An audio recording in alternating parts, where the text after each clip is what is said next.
Hello and welcome to the Southbound Sports Show. I'm your host, Richie Leahy, here with my co-host, Maddie B. Have a lot on our plate today. Before we get in the high tempo, we want to give an update on James Conner. Injured his ankle on Sunday, and with his story this year, something that we didn't want to see, it was originally reported as a contusion, which is basically a bruise. I think it's a scientific term for you broke some blood vessels or something that didn't come out of the skin. Normally like the red swelling you would get. And, I mean, you work it out. They could have drained the blood, whatever they needed to do. Comes back, was it yesterday night or today, that they had some extra works done. It's looking like a sprain. I don't think it's a strain. And I'm blanking on what the difference is anyway. But he's going to be out against the Raiders. And I had already considered, I was leaning towards the Chargers as being must-win. The Raiders right now are must-win. And we really can't go deep in the playoffs without a running back like Conner. So hoping that he gets healed. Steelers definitely need him back. He's been the best story, at least in Pittsburgh, possibly for the entire NFL. I don't want to sound like a homer saying that he's the best story of the year. But tough news after a tough weekend. Well, let's get in the high tempo. Matt, what do you got for us this week? Just an interesting thing that I saw. I know Green Bay fired Mike McCarthy, and I'm sure we'll get into that more with the NFL talk that we're going to get to. But the thing that I saw early on is that Cleveland's going after him already. And I find that surprising because when you see how the NFL has things structured with the Rooney Rule and needing to interview so many minority candidates, I think it's interesting to see how that's going to play out because it could potentially set the table for, some negative things going on in the Cleveland camp. So I think that's going to be something to keep an eye on. Well, didn't they already interview Condoleezza Rice? Or was that just a rumor? I think that they had asked about it and she turned them down. Okay. I didn't know. But I'll be honest.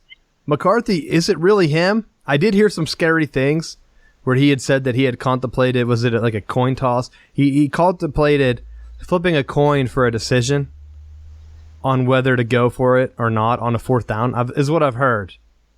And I don't know if that's true, but that's pretty scary that you have a coach out there that doesn't know what to do, and he's like, all right, it's a 50-50 chance here. Let's flip a coin. But I don't know. It could be Aaron Rodgers. I'm not high on him like the rest of the media is. I think you can be great in the media and be awful in the locker room. I mean, it can't be great for the rest of that team to never get promoted with him. It's usually him and Clay Matthews. That has to fracture the locker room, I would think. I mean, Peyton Manning did it. He did it in like more of a goofball way. Aaron Rodgers can't pull that off, and he hasn't won since he's been doing all that stuff. So, I don't know. It's interesting. We'll see what happens. For my high tempo, I put it up as a topic because I didn't want to forget. And we talked about it a few weeks ago. But Seattle put in their bid to join the NHL, voted on today, and it looks like they're approved. So finally, we got a balance out there, and we talked about it. Matt, what are your thoughts on this going in? But I think in a lot of ways it's going to end up hurting Pittsburgh because you're going to have another expansion draft and you're going to see, more of the talent that Pittsburgh developed get given away to another expansion franchise. And I wouldn't be surprised to see Seattle following the blueprint of Vegas and having an extremely valuable team right out the gate. That's a good point that I didn't think of. I was thinking our previous conversation when we talked about location. And now you're able to keep the Red Wings in the East. The West is now balanced. Now they can talk about shifting a team up to Canada. And I really would hope that that wouldn't be the Carolina Hurricanes being the most convenient for me. And I know that there's been talk of them having a new owner and getting out of this market. I think it's a very valuable market, as it's basically right on the doorstep to the south. And it's a great way for me to catch up. I can see the Penguins whenever I want for relatively cheap. So selfishly, I would hope that that doesn't happen. But that is the rumor now that they're set, is another team going to move to that eastern part of Canada? I would think that it would have to come from the Eastern Division. So outside of the roster, you have another big key piece here. Hopefully the NHL doesn't give in.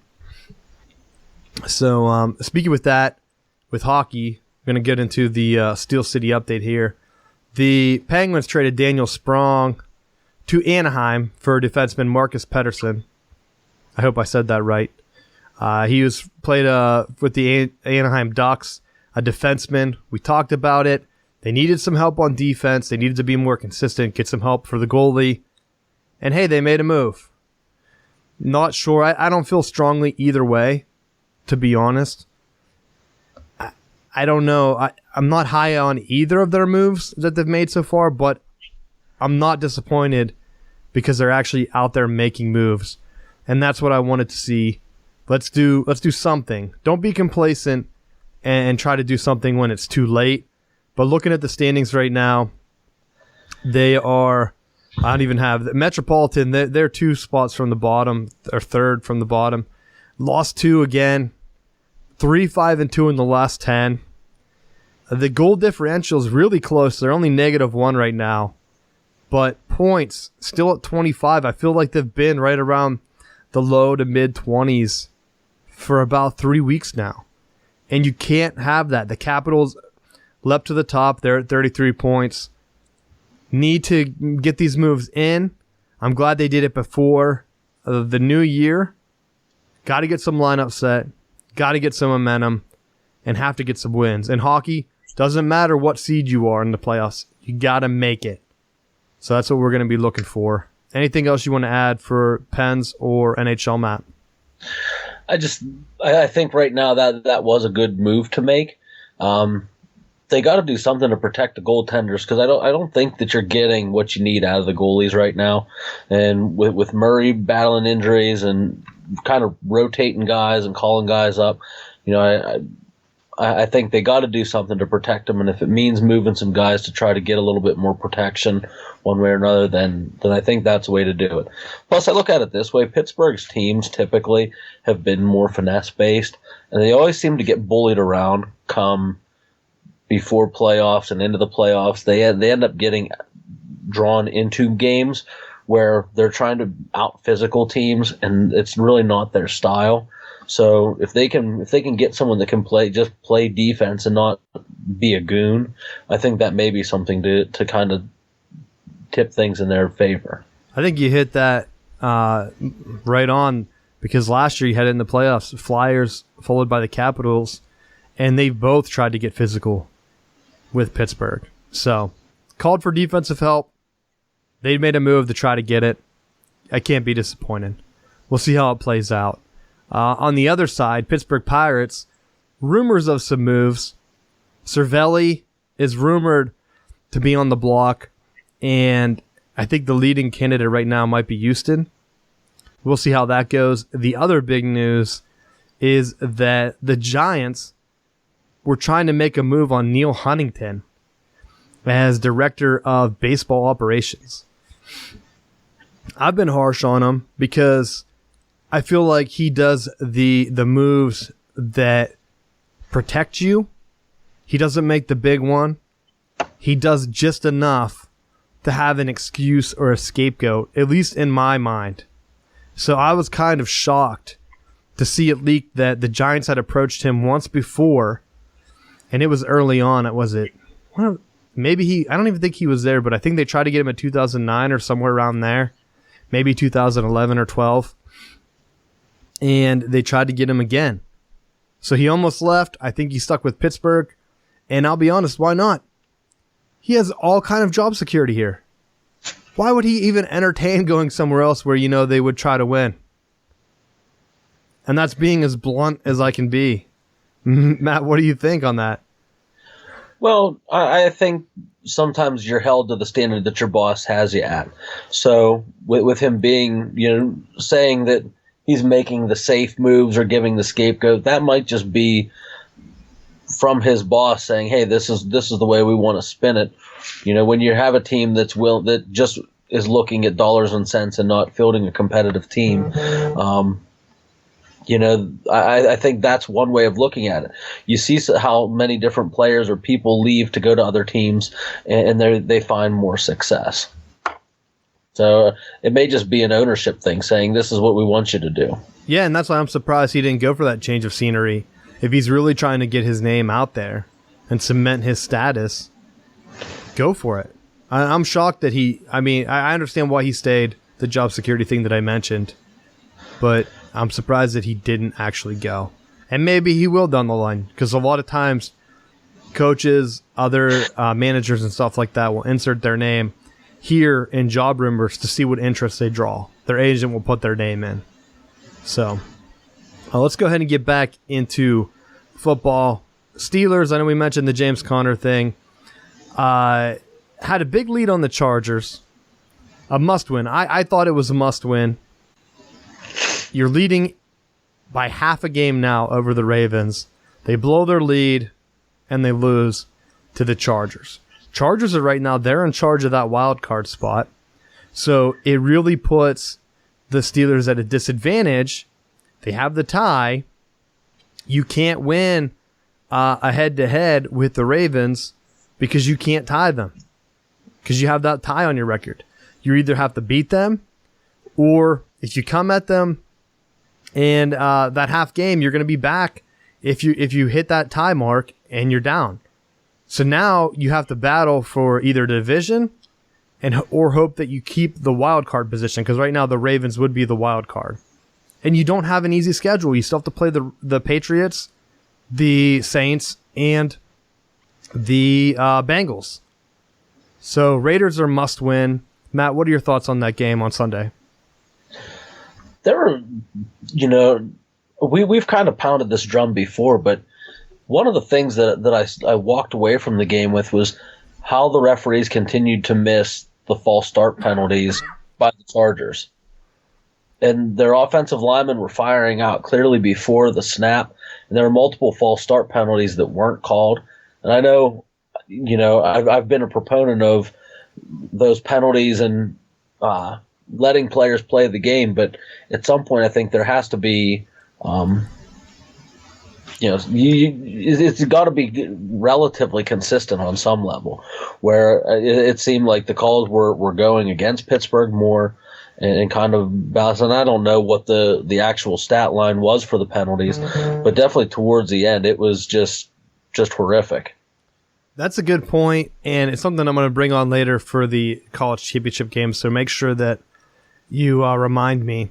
But they did ask Mike Tomlin about it in the post-game interview, and he said, just in terms of expanding the replay and getting some of the other official calls under scrutiny, he said, ask me, it depends on when you ask me, but right now he's not in favor of it. And I think what he was getting at is it slows the game down. But I've always been a proponent of having that guy in the booth and making him work with the team. I mean, they could hook them up with some type of headset where they're all on the same frequency. If coaches can have it with the guy in the booth, you can have it with a ref in the booth, and then you won't slow the game down. Well, go ahead. There's so many times where I think they say, well, that's not a reviewable play. Like if they say he's down, with some of those like fumbles or things that if the ref calls it one way on the field, then they can challenge it. If they can't, then why just leave those kind of plays up for interpretation? I mean, the cameras and the angles and the different stuff that we have access to now, you would think that you would want to get the call right. You wouldn't want to leave it up for speculation, unless that's the end game for some of these sports, is to leave things controversial so that it leaves, openings for guys like us to talk about it through the week. At this point, I think that they do it to have some level of control. You've heard the controversy in the Pac-12. I think, when did Mike Leach bring that up? We brought in this show when he did. It was like week 8 or so. Or maybe it was even earlier. It might have been way back at the USC game where the head official had called down or the head administrator called in and overrode their decision. So in the NFL, I don't think having some guy randomly call in is a great idea. But having another ref, one more ref, what do they pay those guys? $100 a game? It's not much. You pay them to just stand there, and they can even rotate. What about some of these guys that are getting super old out there? You look at them, they're almost 70, 60s. You're wondering, how are they even keeping up with the athletes? Once they reach that point, put them up in the booth. I mean, they have the TV replay almost seconds apart from the play. It won't slow down the game. At some point, they blow the whistle. They wait till the guy in the booth watches it, and then they whistle it down. Just have that guy whistle the call in so we don't have to wait any longer. So. Oh, by the way, just looked it up. By 2019, the annual salary of an NFL referee will be $205,000. So maybe you need to get your official's license and you can be in the NFL. Yeah, because that's way more than what I said. $100 a game. I must be. I must be crazy. High school or youth league. Well, I'm thinking that all those times they cry foul. How is that not worth it? That's almost $250,000 a year. To work, well, how many weekends? Oh, don't even get me that they have to study the rule book. Half the rule book doesn't even make sense. It's judgment calls. What's a catch? What's not a catch? You don't have to study the rule book to just take a flip-flop on that. Guy drops the ball. They're like, oh, we don't really know. And then there's another guy that calls in and is like, well, by the definition of the rule, it could have went either way there. Easy job. Maybe I should look into that. I just don't know that you can tell me any amount of human error is good for sports. I mean, they talk about it for baseball, and you have the pitch count. I think the home plate and the strike zone is very, very iffy, and the reason I don't like it is because every batter's different and every stance is different. And by rule, however tall the batter is, the strike zone is going to increase or decrease. So it's very hard to get that K zone in. And that's the one where everyone says, well, they have the technology, they should just get rid of the umpire behind home plate. Any other sports call, I mean, you can just use the replay. You don't even have to have the guy down there. So, I don't know. What's the other one? The call, like they never have the camera straight down the goal line. I still see that, and we had a solution for that last year. You put the camera on the archway and just have it straight down the guideline. They have that one that's the sky cam. You can't tell me they can't have one on rails that just goes down the side where they have the same ad. It's like Budweiser. You're getting closer to seeing that because they do have ones that are in the pylons now. And those are worthless. That are down the sideline. Matt, I had a better camera in my 2007 flip phone than that pylon cam that looked like it was shot on a GoPro, not 2007. It's like very wide and pixelated. I forget which game. It might have been one of the championship games. They tried to look at it to see if the ball had hit it or something. And you couldn't see anything. I was like, what kind of camera is this? They got the cheapest camera and they're like, we'll put it in there. We'll never have to use that. And they're like, flick it on. Bad. Anything else you saw around the NFL this week? Just to me, the shocker of the year has been Atlanta. The Atlanta Falcons completely dropping out of contention. You know, I thought going in, I had high hopes for them, thinking with the addition of the Alabama receiver Ridley, that I thought that he was going to be the extra weapon that was going to help put them over the top. And it's like week after week they just invent ways. This year, I think more so than anything, it's their defense is just horrific and just giving up tons and tons of points a game. You're gonna see them be a team that's gonna end up with their coach getting fired at the end of the year, because you can't have that much talent. Their time is right now to win a Super Bowl if they're going to. The talent's there, they're just not getting it done. Yeah, I've said at the beginning of the year that was my prediction, that they were going to be one of the hottest offenses, and instead it turned into the Saints. Maybe you stick with that. I mean, the Saints have stuck with their coach through scandal and everything else. Maybe you do that and bring in a different defensive guy at this point.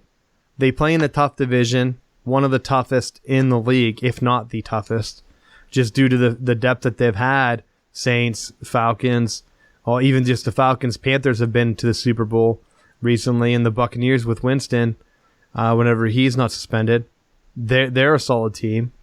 So you have that division, but I mean, come on. You have so much talent on offense. I don't care if your defense gives up points. You should outscore teams enough that you should win 500% of your games. I mean, you should be in contention for that wild card spot just based on your offensive line. Look at what the Chiefs are doing, putting up points. There's no reason Matt Ryan, at this point in his career, shouldn't be putting up numbers like that. I don't know. Ben Roethlisberger's never had a season like this. Well, and I'll say this on the flip side then. Looking within Pittsburgh's division, Baltimore has Flacco go down with the injury, and now Lamar Jackson at the helm is making the Ravens a bunch of believers. Now they're nipping at Pittsburgh's heels. What do you do if you're John Harbaugh? Knowing that Flacco is cleared to come back to practice, what do you do if you're him? Do you put Flacco back? No, you don't. Jim didn't do it at the Niners. Jim did not do it at the 49ers. He rode Kaepernick all the way to the Super Bowl. And, I mean, they were one catch away. That pass to Crabtree was so close to being completed. Kaepernick almost won a Super Bowl for the 49ers. The backup quarterback. You stick with what's hot.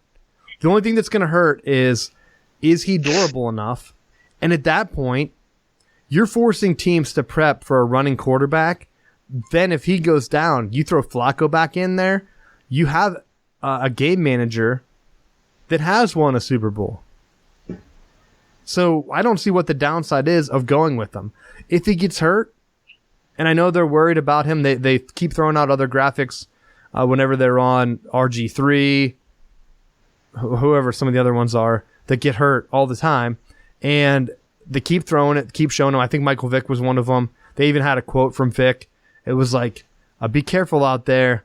We know that quarterbacks aren't used to getting hit like this whenever you run every play. And he's not really doing that. So, yeah. But speaking of injuries, did you happen to see during the Redskins game how many injuries they have? Yes, Matt, I'm well aware. Because why would you be why are you so aware? Because my man Adrian Peterson almost willed my fantasy team to win, and I hate talking fantasy, and I think it's the most boring thing to hear. But that guy broke away a 90-yard touchdown run. And when I saw Colt McCoy go out, I knew that he was not going to get any more yards that game. Because they put in the butt fumble, Mark Sanchez.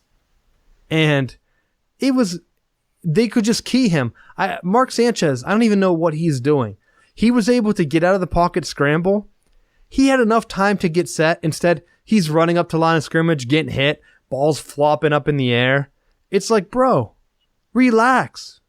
Relax. You've been out of the league for so long. Calm down. You were hurting your team. Eventually, they just shoved the box.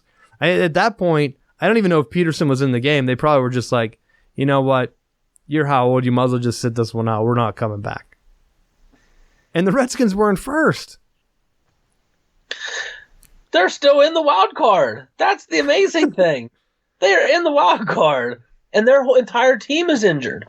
Both starting guards are injured. They have like 1,000 quarterbacks that are injured.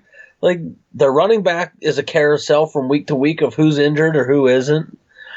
It's amazing. I didn't realize how many players they had injured. Yeah. It's been brutal. And Adrian Peterson's been playing with a dislocated shoulder.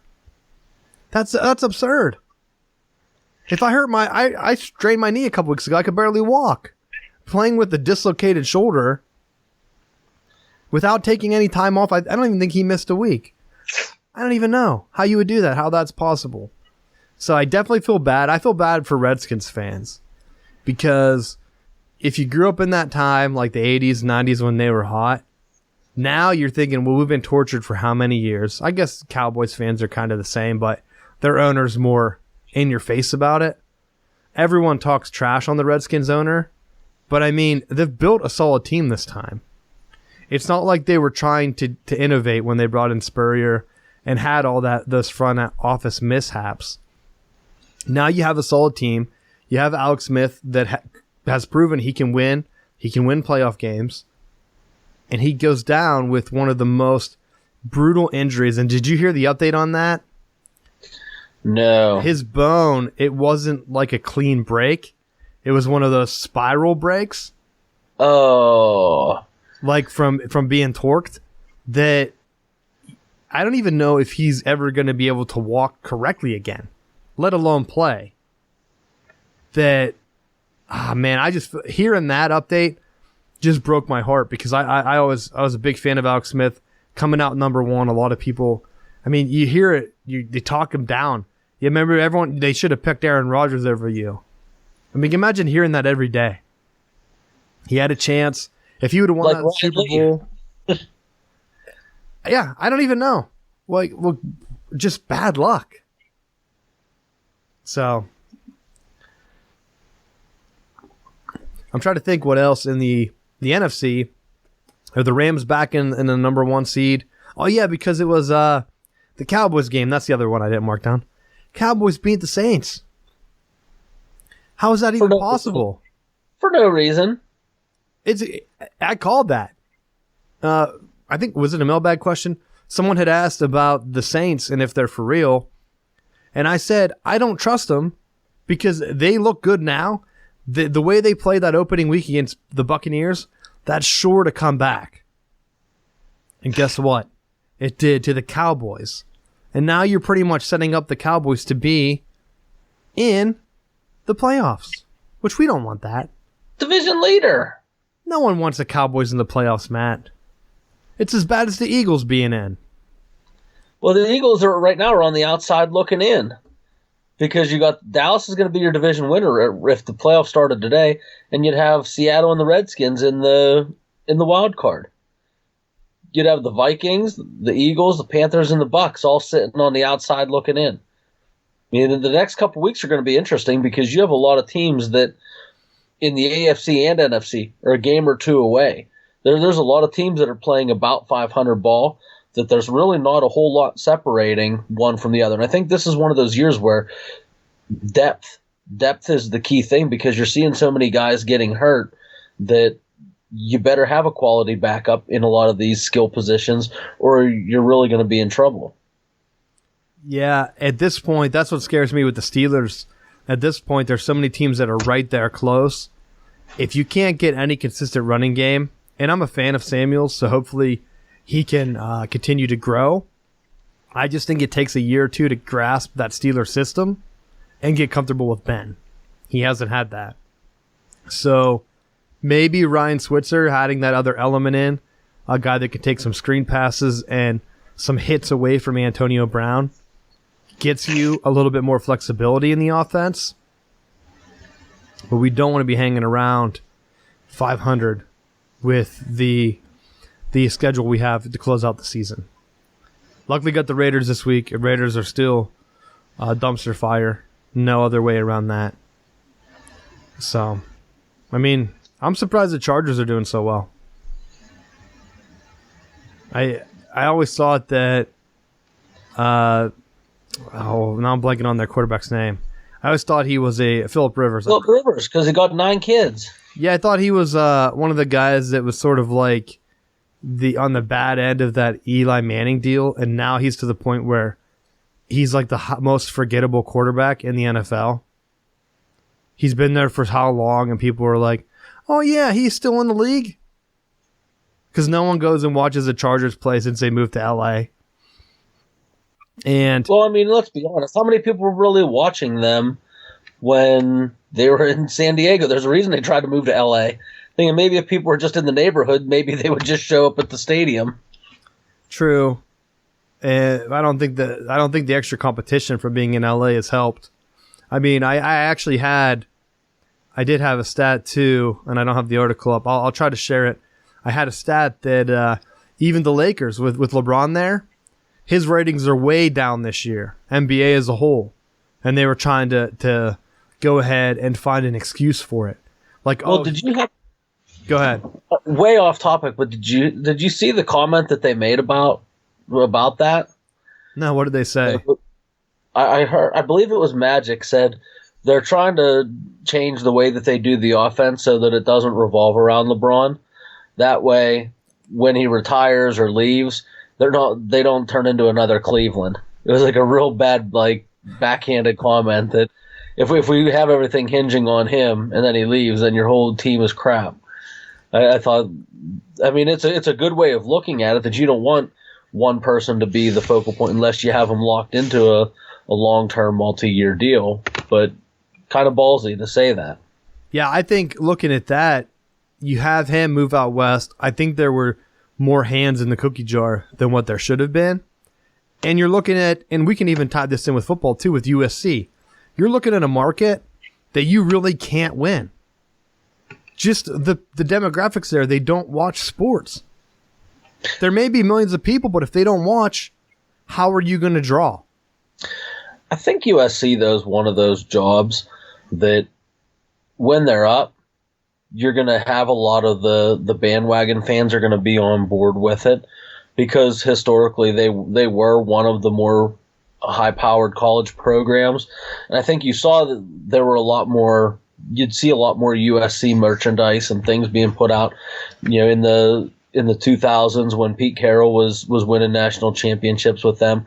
But since all the scandals and things, and they've kind of fallen back off, you're not really seeing as much of that. And I think some of that factors in with the TV, that a lot of those Pac-12 games are being televised later at night, and they're not getting, those earlier time slots. But I do think that they could be potentially competitive if they get the right pieces there. Yeah, I mean, you're not wrong whenever you talk about them having the historical success. I wonder if some of that Pete Carroll stuff was him bringing celebrities in and getting casual fans that weren't really football fans to buy in. And like you said, just be bandwagon fans.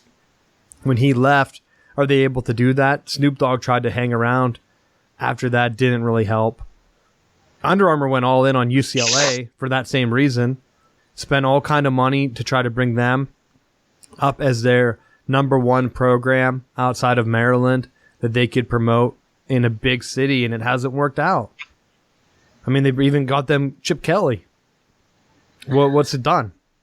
But I tell you what, I am curious to see the direction that the Pac-12 goes in, because they had, I think, was it Sonny Dykes at Cal for a minute.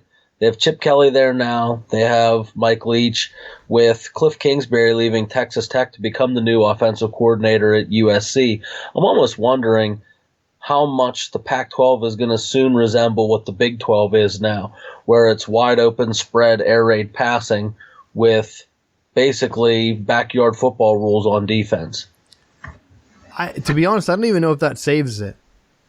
Because you had Washington State sit in there, and we'll have to talk about this later in the show, but you have them sitting there that runs that kind of thing. They bring in a defense for the first time. They bring in Tracy Claeys from Minnesota. He gets them to have a great defense. They were able to hold Washington down in, what do they call that? Is the Apple Cup? Yep. And they had the offense. It was just a snowy game. And they built their offense around the pass, and unfortunately, even screen passes and stuff in the snow aren't as effective as just power running, and they lose that game. Does that hurt the Pac-12 as a whole? Yes, it does. Now they're on the outside, and they only get one team in a New York Six Bowl. I think that guarantees them $4 million. Their network isn't picked up anywhere. I think for them, and it goes back to the LeBron thing, what they need to do, not focus on getting style points to get viewers to watch. I think they need to break the mold. They own 100% of their network, I believe. They need to get a deal with Twitch, YouTube, Facebook, Twitter, every single social media. Get your network on there. Get all your games on there. The reason the NBA was saying that their ratings dropped is because LeBron moved from the 7 p.m. slot to competing with the late night slot, the 9, the 10. with Golden State when they had already had a team that did that. Now no one's watching the early games. And it was written on the wall. Last year, if you looked at the ratings, every high rating day was LeBron. They only showed LeBron. So now no one cares about the Eastern League at all. And that's kind of what's happened with the Pac-12. You kept showing USC. You kept showing USC. You kept showing USC. They didn't have a balance to that for a decade. Now they're down. You tried to show Oregon for a hot minute. For what, 3 or 4 years? How many years were Chip Kelly there? Not long. You have to have two programs like a Michigan, Ohio State, Texas, Oklahoma, Alabama, LSU, or Alabama, Georgia. You can even throw Penn State in with the Big Ten. Now they try to bring in Nebraska, take that away from the Big 12. The Pac-12 didn't do that. So now that their flagship's down, they had Stanford there with Harbaugh. Did they promote it? No. No, they didn't care. But I think Stanford's a tough sell because of the academic standards with what they're recruiting with. They're fighting with that Ivy League type status. That I think that does hurt them in some aspects of recruiting, similar to Notre Dame. And we can use that as a tie. Except without the brand name. Yeah, they have. We'll use this as a segue into the ACC Championship game. Pitt loses to Clemson, and they did it in dominating fashion, of course. I thought Pitt was going to have a better ball control game plan. Narduzzi made some adjustments, but they just don't have the athletes. You have to kind of try to control the clock. Don't get behind. They were behind like 28-10 or something, 14 at halftime, and you could just feel that it had gone away. But you can't tell me, like you brought up Notre Dame, you can't tell me that the ACC is so great compared to the Pac-12 when right now the ACC, they're bringing Clemson in. They tried to do the two-team thing with Miami and Florida State. They made the mistake that the Big Ten made, putting them in opposite divisions. When Michigan and Ohio State were in opposite divisions, it didn't work out. And then you're left with, okay, even if they would play each other at 10-2, like they did this year, you're just eliminating each other. If the wrong team wins, you're eliminating each other. At least if you have them not play each other in the championship game, you're giving one a fighting chance. Ohio State had a fighting chance to get into the playoffs. Right now, with Pitt, I honestly, if I was Pitt's AD, and I would go get Syracuse's AD, Virginia's AD, Virginia Tech's AD, Boston College's AD, and go to the ACC and say, hey, you should split us north and south. It's not hurting these other conferences. It's not really hurting. Does it matter if Georgia loses or the SEC East champion loses every time to Alabama or the Western team? Because they do. I don't remember the last time the East won. Was it Urban Meyer at Florida? Did Georgia win one? They won one last year, huh? Yeah, they won it last. Yeah, because then they beat Auburn. Yes. And, I mean, that's whenever you're looking at. But by having Alabama in the same division as Auburn and LSU, Alabama still sneaks in. They didn't have to play in the championship game. So, I think the Pac-12, they kind of have it right. I don't know what they were doing. They put their championship game in, what was that, the 49ers Stadium? There was no one there. And to be honest, I thought that they used to play at the higher ranked stadium. Maybe I'm wrong. I thought they used to do that as well. Yeah, and if I'm them, go back to it. Because that was dead. You put it on, here's another critique, Pac-12. You put it on Friday night.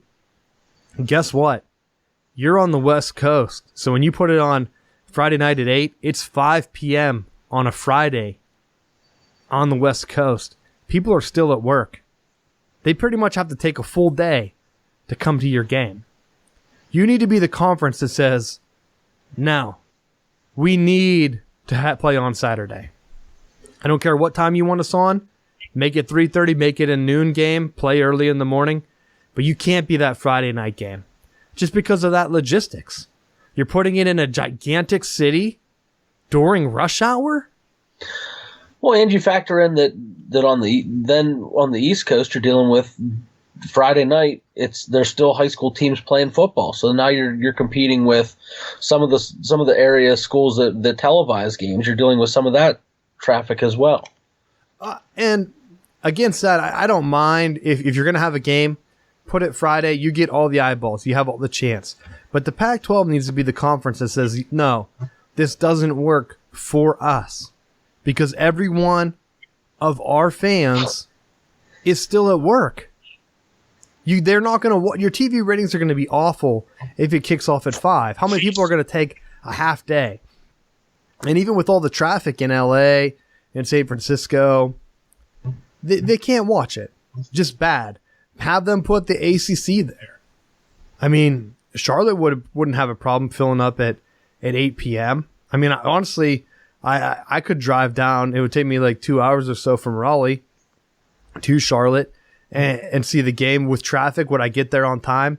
Probably not, but it wouldn't be as bad as a 5 p.m. game. So, I don't know. The ACC Championship game, a lot of people knocked it. You're not going to get much better than it. When you were saying ACC Championship game, I thought you were talking about the Lady Knowles winning the soccer championship. Did they win the national championship? They won the national championship. I sent you the thing for it. I thought you were showing me that they were in it. I'll be honest. No, it was in Cary. You could have went right there. Got me a T-shirt. Thanks a lot, ass. You got to give me a heads up. I didn't know it was on. I thought it was. Oh, sorry, I couldn't afford a banner to fly over your house and tell you to go outside and get some sunshine. It's been raining down here and it's been cold. Oh, cold. I'm surprised the girls, the teams from Florida normally come up and play in the cold. I'm surprised they perform so well. They knocked out all the recent national championship teams en route to their national championship this year. See, very cool. Stanford knocked off North Carolina. Well, I know North Carolina is State for Florida State football when I'm watching Florida State women's soccer. Hey, I said basketball's looking good. Florida State knocked off Purdue and saved the tie in the Big Ten ACC Challenge, which is completely worthless. At that point, I think that why even have all 14 teams playing that challenge? Just knock off the bottom two and make it either a win or a loss. Otherwise, it's not really a challenge. Just a marketing gimmick. That's my knock on that. But touché. Yeah. ACC, the big news with that in the championship, their network's supposed to kick off next year. What are your thoughts on that, Matt? I'm optimistic. I think it should be good to get them more exposure. I always just kind of feel like the Big Ten has the Big Ten network. The SEC is pretty much run through ESPN, so that they get the prime exposure for that. It always just seems like no matter what they do, the ACC is just kind of the left out stepchild in everything, because they're not the prominent media darlings, and they're just kind of, no matter what they do, they can't do it right. Well, I'll say this. I think they could really try to get it right this time if they wanted to. And I'll tell you how. My biggest beef with the Big Ten is that I can't actually watch games. Penn State had played Michigan in hockey a few weeks ago. Wasn't on. They had campus eats. I'm pretty sure that was one of my rages for the week. Then there's some other games where, okay, Big Ten, you're contracted to be on the network, but it's not always in cable. There's no way to buy it if you're out of market. You either have to subscribe to some weird internet thing. If you're out of market, just let people buy it, $10 a month. Don't try to sell me. I have a subscription, and then I try to watch other games, and it's still on Big Ten Plus. Don't make people pay for that. I don't understand how they're making money. The ACC, they can go ahead, Schools have already paid for the infrastructure. They're already going to stream it no matter what to watch. I think it's on Watch ESPN. Or maybe they're going to be on ESPN Plus, which might even be better at that point if they put all of the sports on there. You can't pick and choose. You can't show, okay, the biggest gripe was one of the basketball games. I wanted to catch one of the Michigan basketball games. It was on. The game after that, I went to watch. It might have been hockey again. I went to watch hockey, or it might have been even the soccer tournament. I wanted to see who was playing in the Big Ten championship game. And it was on like the Plus.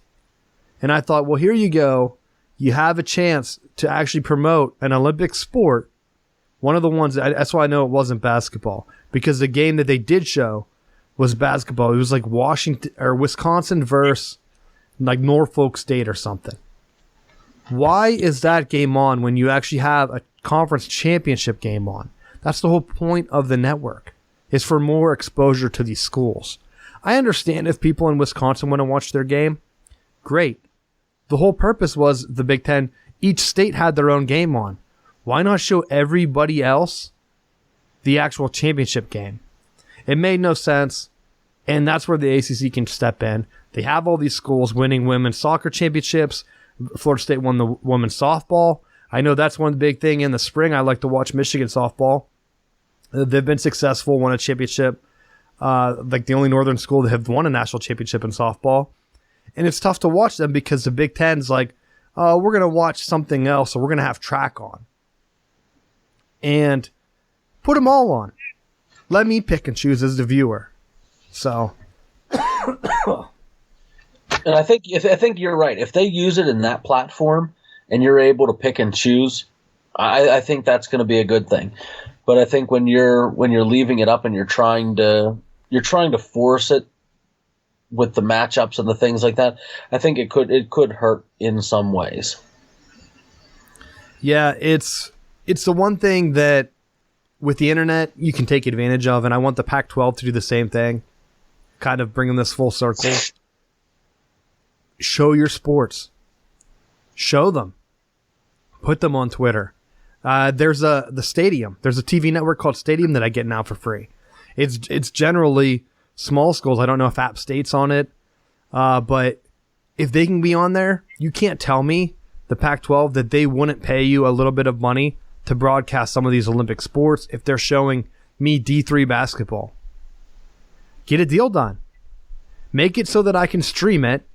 And even if you were on ESPN Plus, or even if you weren't, I guarantee ACC fans, and you don't even have to try to subsidize it with basketball or football. Don't put a football game on a year. I think that's what the Big Ten rule is. You have to have one game. Michigan, it was Rutgers this year. I'm not sure what the other ones were. I'm sure Rutgers is pretty much everyone's game on there. But don't do that. Don't make Michigan fans feel like they should buy it for football.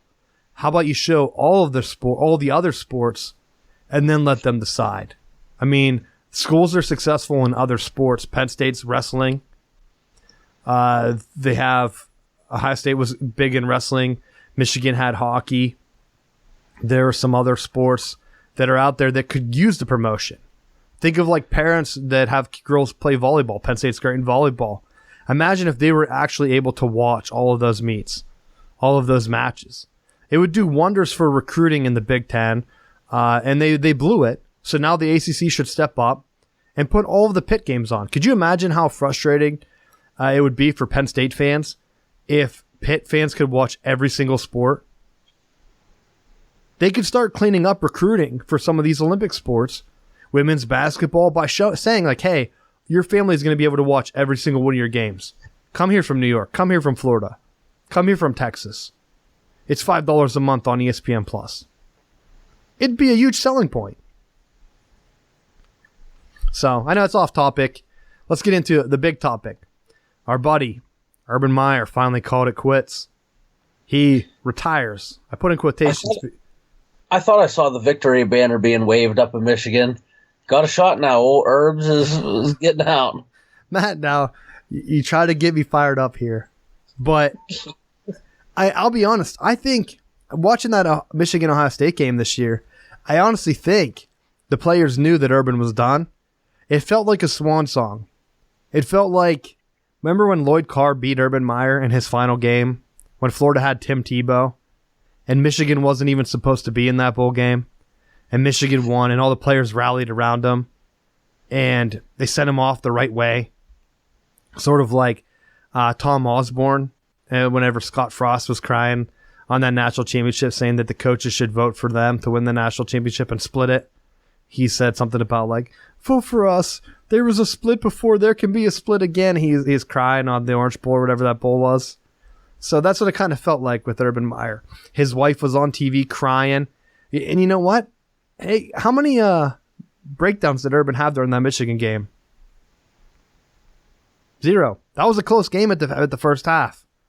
You would think that he would have been bent over and really stressed out. I think it was all for show. But I'm dying myself here today. But I will say this. He's not done. I've heard conflicting things reading, and I even went to the cesspool, 11 Warriors. Just kidding. But they had early reports that they said that he was pushed out. Urban was trying to get a deal done where he would coach through next year at least, like he had said. I don't think he actually had support of the athletic director, Gene Smith. And if that's true, he needs to be fired. How could you let Urban Meyer go? I'll answer that one for you. Go ahead. I think Ohio State played it perfectly because when they gave, looking at it in hindsight, with the way that they played it out, it's a win-win because when they gave him his suspension early in the year, essentially it was a free audition for Ryan Day to see what can he do. He was obviously good enough that that Urban Meyer hired him, that the administration was comfortable with him, and if he went belly up, if he stung, then they had the excuse of, well, we didn't have Urban Meyer there as our coach. We didn't have our coach there for those games if he happened to stumble. If he played well, then they could go forward with trying to hire him, making it an internal hire, and then not creating the additional circus of forcing him out in the middle of the season. So they were able to let him play out the season and just kind of behind the scenes pull the strings to say, hey, we're going to let you finish this out, let you kind of, since you've done so much for the program and the school, we're going to allow you to finish this out and make it look like you're going out on your own terms. But in all actuality, you need to get going because you're running a shady-ass program. And I think it looks good for him. It looks good for the school. Everyone can walk out with a happy feeling, and no one's the wiser other than the old coach. And I'll say this. I'm going to go the opposite direction.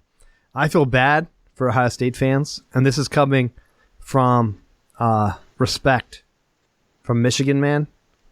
The rivalry, there's great respect there. And I will say that this is handled very poorly. You have Urban Meyer. He's an amazing coach. You suspend him, whatever. At that point, I think there was some friction.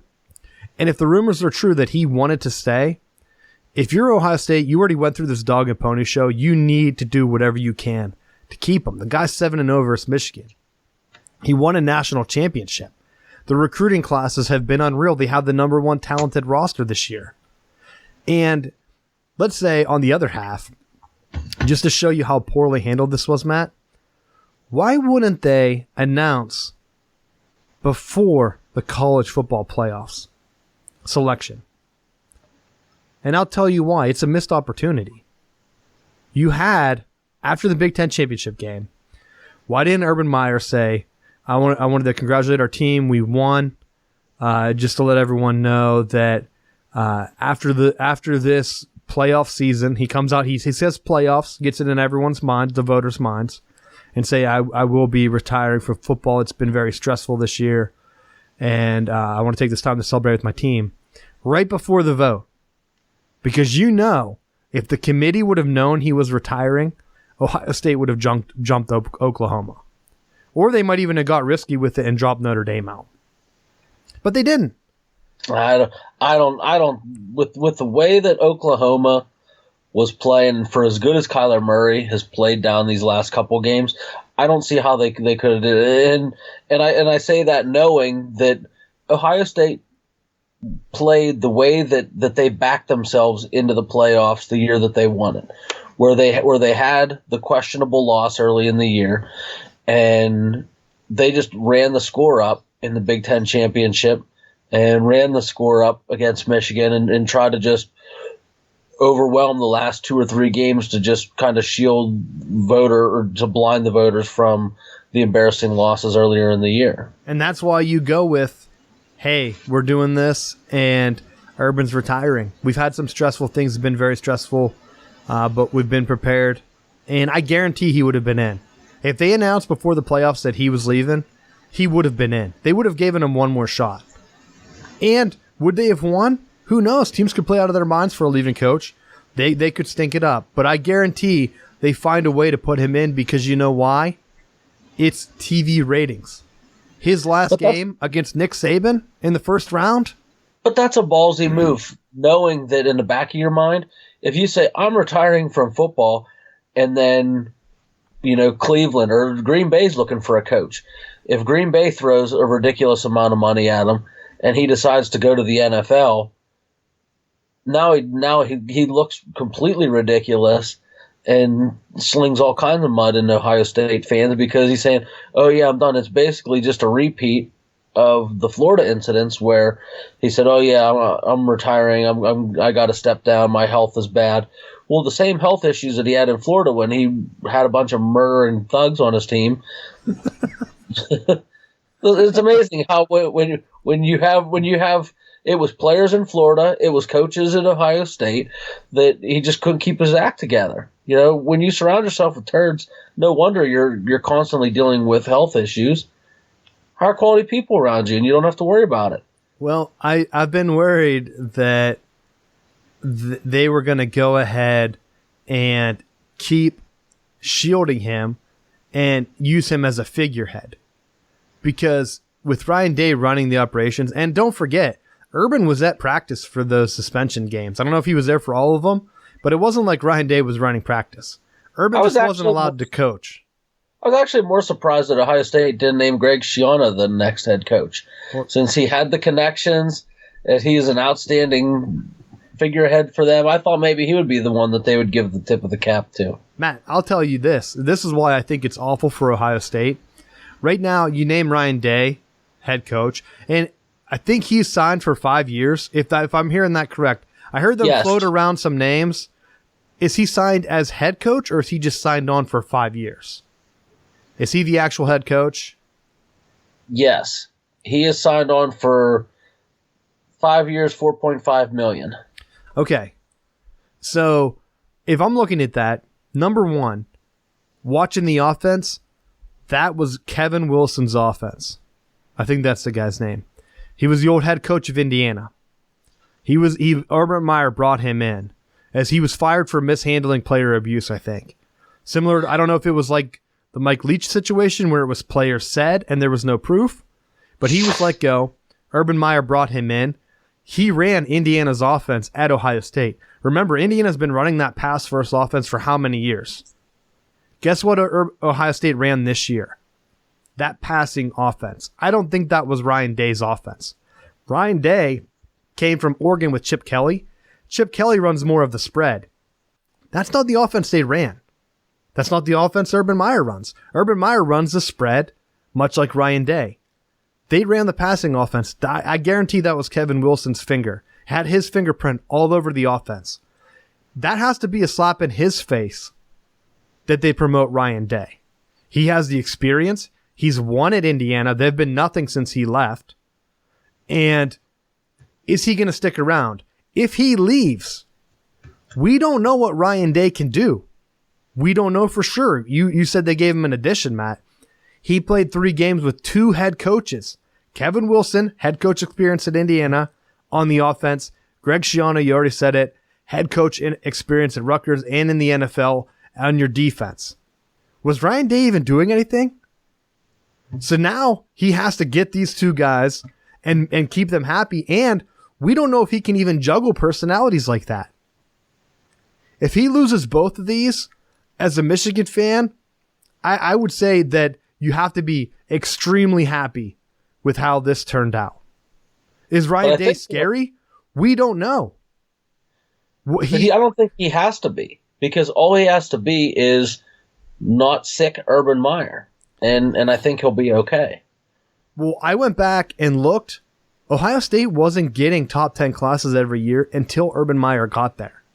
And it didn't look like a 24/7 might have updated their stuff recently, but I think there was only 1 year.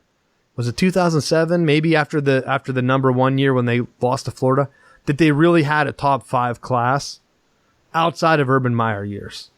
He is a great closer. He's like the number 1 recruiter the past couple years. You're losing that to an unknown coach. I mean, we already know that people negative recruit in the Big Ten. They've been doing it all year. I don't think Urban Meyer. I did the research this morning, and I think I saw that he had 1 3-star recruit since his suspension. It was a running back. He wasn't able to get the recruits at Ohio State. Maybe that causes him to jump in the NFL. Maybe he takes a year off and goes to a different conference. Will people still be able to negative recruit him if he comes back to college? I would say absolutely. Maybe that's enough to get him to jump to the NFL. I don't see him being an NFL coach, but he's an excellent coach. So why not? But that's why if you're Ohio State and you don't even try to interview another coach, this is a colossal failure. I mean, maybe Ryan Day turns out to be great. Maybe it's like Lincoln Riley. But Lincoln Riley was running things on offense at East Carolina, and he had some other experiences before that. Ryan Day doesn't really have that. He's been a co-offensive coordinator with Kevin Wilson. So if he loses Kevin Wilson, I don't know what's going to happen. Also, remember when Urban left Florida, he left because he knew they were going to lose. I mean, that's clear as day. He took a year off and tried to get into a better situation. Is that what's happening here? I don't know. That's a rival perspective. One coming from respect. That was an awesome run that he had. And great for the Big Ten. It brought Michigan back. Before Urban got there, if Urban doesn't go to Ohio State, what do you think happens to Michigan? Do you think they bring in a Harbaugh? Yeah. I don't know if they do. I think they do. I think they had to. When you go from what Lloyd Carr had done, and then you've fallen off with the failed Rich Rod experiment to Hoke. It was things were looking bad. They needed to get they needed that splash hire to get to rejuvenate the fan base, and I think that was what. The stars just aligned, because at the same time the Niners were getting ready to run Harbaugh out of San Francisco, so it just matched up that Michigan was in hard times and he was on the verge of looking for work, and it just matched up perfectly. I don't know who they would have gotten had things have improved in San Francisco, because it seemed like he liked that NFL system and NFL set. I don't know. I mean, you're looking at. Could be the gutsiest call. Could be Luke Fickell, year number 2. You promote from within. It turns out awful. But this time, you have the guy signed to a 5-year deal. It's just something seems off. And if I was an Ohio State fan, I'd be very weary. And you can't be happy with how any of this is handled. I mean, it's bad for the Big Ten, to be honest. James Franklin, he has to be breathing a sigh of relief that he didn't go to USC. A lot of people are talking about Harbaugh, how Harbaugh feels. What about James Franklin now? He's a great recruiter in his own right. You think that he's not going to out-recruit Ryan Day? I mean, Penn State and Ohio State go out for, right now, arguably more of the same recruits than Michigan and Ohio State do. James Franklin has to be excited about this. So, if you're a Penn State fan, great day for you as well, because Ohio State just lost their number one recruiter. And we're going to see how it goes because there's a 5-star defensive end that's down between Ohio State, Penn State, and Michigan. Everyone assumed he was an Ohio State lean. Let's see how that goes come signing day. I think he's an early enrollee. So we'll find out in December what the feeling is on Ryan Day. Does he keep this recruiting class? Does everything fall apart? We'll find out. Find out soon. You want to talk about Cliff Kingsbury? I think we mentioned him earlier. Yeah, we talked a little bit about him. I'm actually kind of surprised that USC signed him as their offensive coordinator.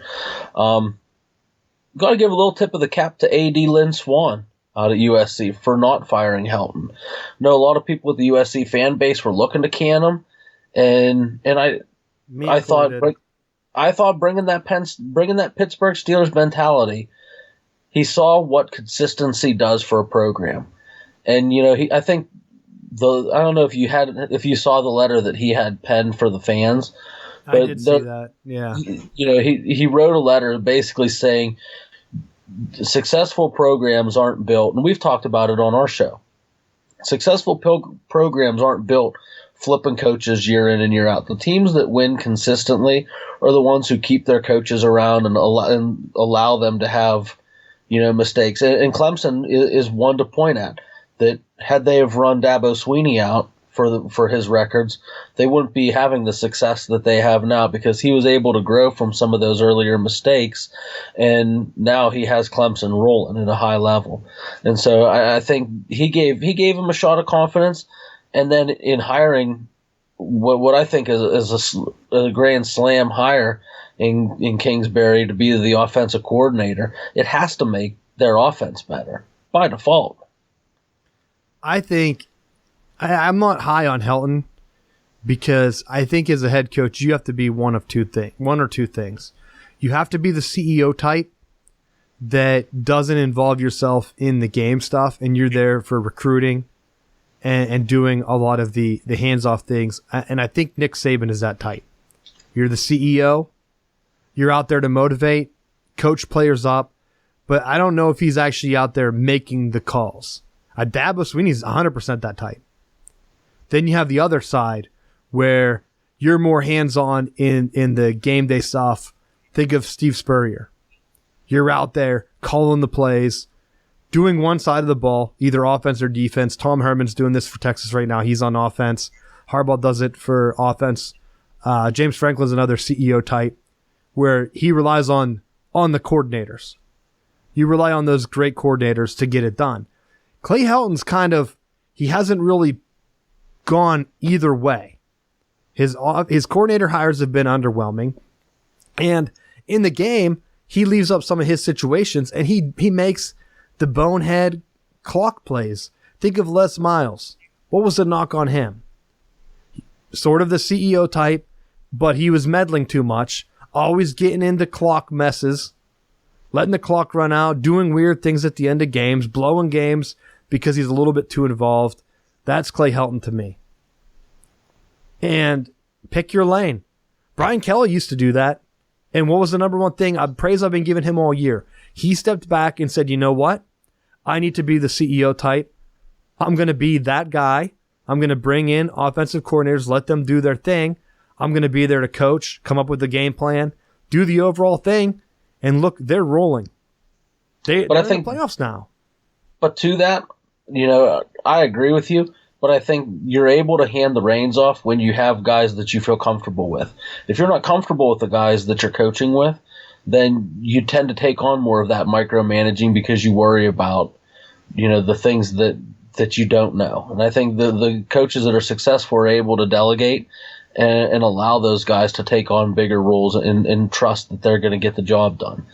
And so with the coaches at Notre Dame now, it seems like he's finally has some guys that he feels comfortable with that he can turn the reins over and not have to micromanage them.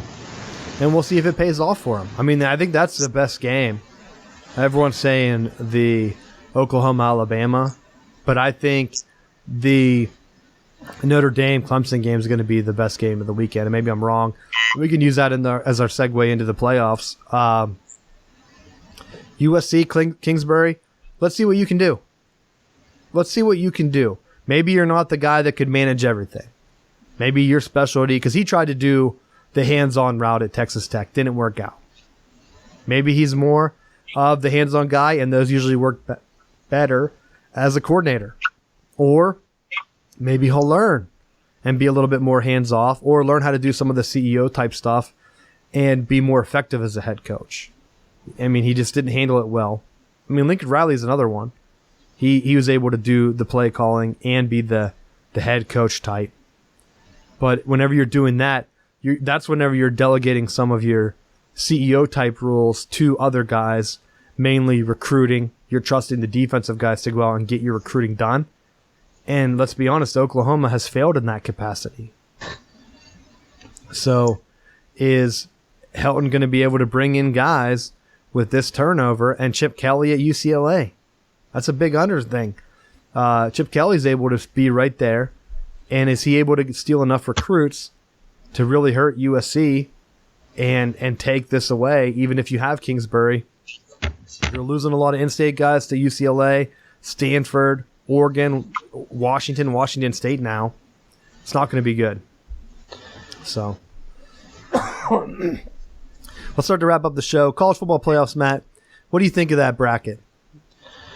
I was happy with it. I was really concerned that they were going to try to push to get 2 SEC schools in.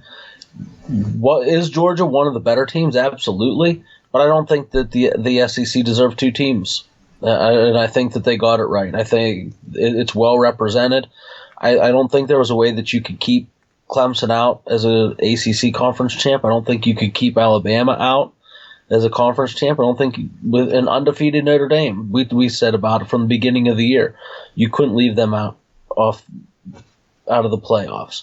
So it came down to Ohio State, who had that really sloppy loss against Purdue. That, I'm sorry, if you're a playoff team, if you're one of the top national champions, you can't get blown out by Purdue. And Georgia had the ugly loss to LSU. You know, if you're as good as what you're saying you are, and that you're going to play cupcakes with your non-conference schedule, then you got to make them. Every game has to count. And when you lose that way, it comes back to bite you. So I think they got it right, and I think, you know, I like this Oklahoma matchup. It's amazing that the season Kyler Murray's having, and I want to see the kind of matchups that it's going to present for Alabama. I'll be honest, I think that's going to be one of the more boring games, because look at what happened with Texas. Texas is able to slow him down because they have the same level of athletes as Oklahoma. What is Alabama going to do when their athletes are better than him? I could see that game being an absolute bloodbath. A bloodbath. And we could see that, and that's where I think, if you're looking at, did they want the best teams? Because that's the question. They had said all along they want the best teams. Oklahoma's not better than Ohio State. They're just not. They're not a better team. And if you're looking at resume, who's more deserving? With your Purdue point, Oklahoma's more deserving. And last year, the excuse of putting Alabama is they wanted the best team. Oklahoma's not even close to being as talented as Ohio State. And maybe by some miracle, they're able to outgun Alabama. But I think the hype on them is way overrated. Look at that West Virginia game.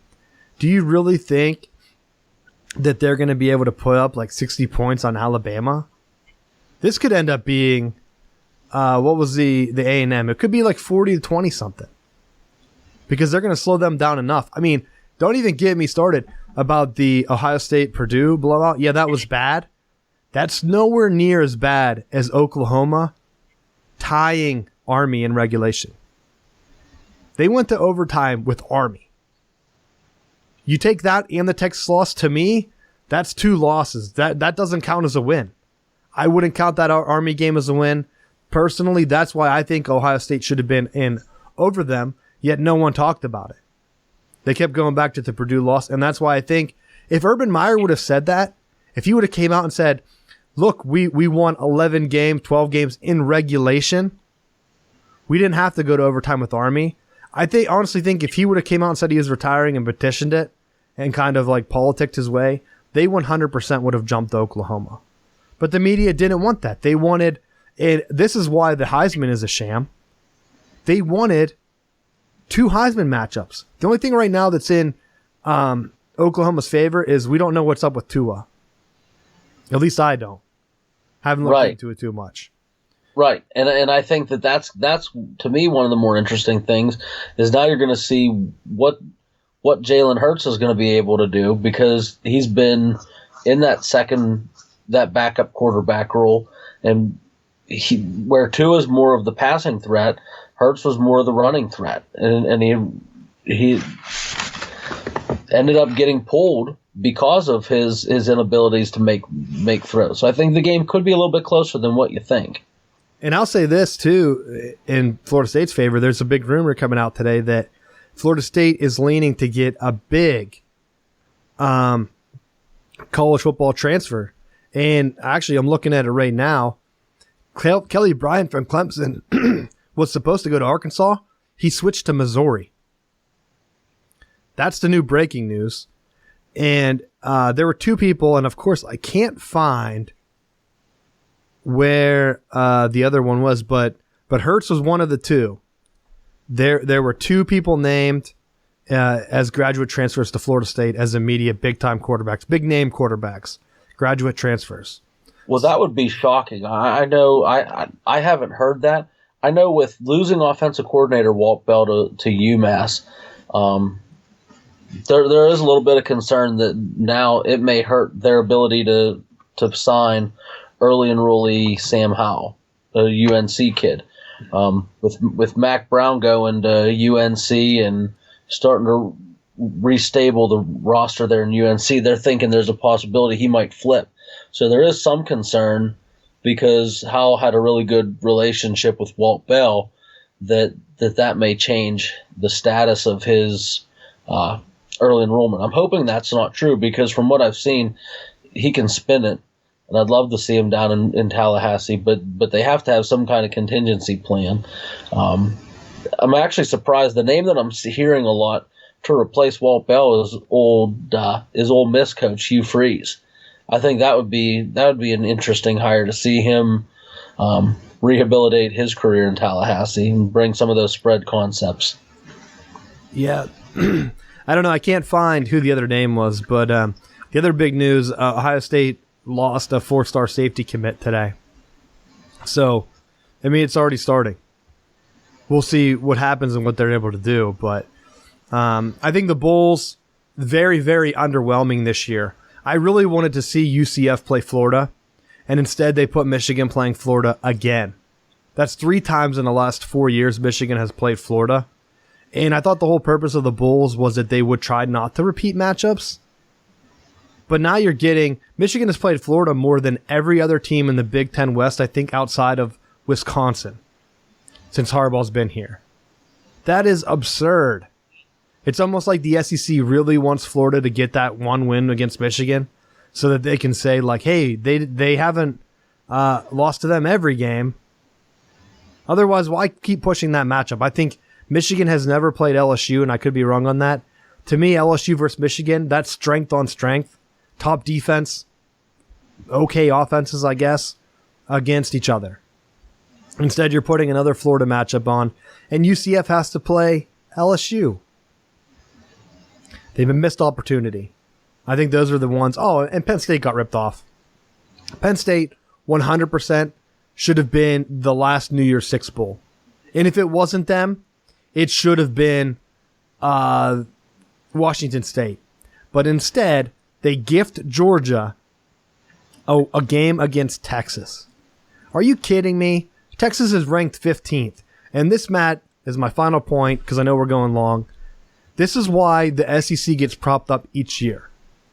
Georgia now is going to win their bowl game against a shit Texas team. They are complete shit. They lost to Maryland, Matt. They haven't beat Maryland with Tom Herman. The same Maryland that Michigan curb stomped. Fear the turtle. Texas is shit. There is no way that they are better than Penn State. No way Penn State should not have been in that bowl. It was an at-large bid, I believe. And maybe I'm wrong, but I think the Big 12 bid went to Oklahoma in the playoffs.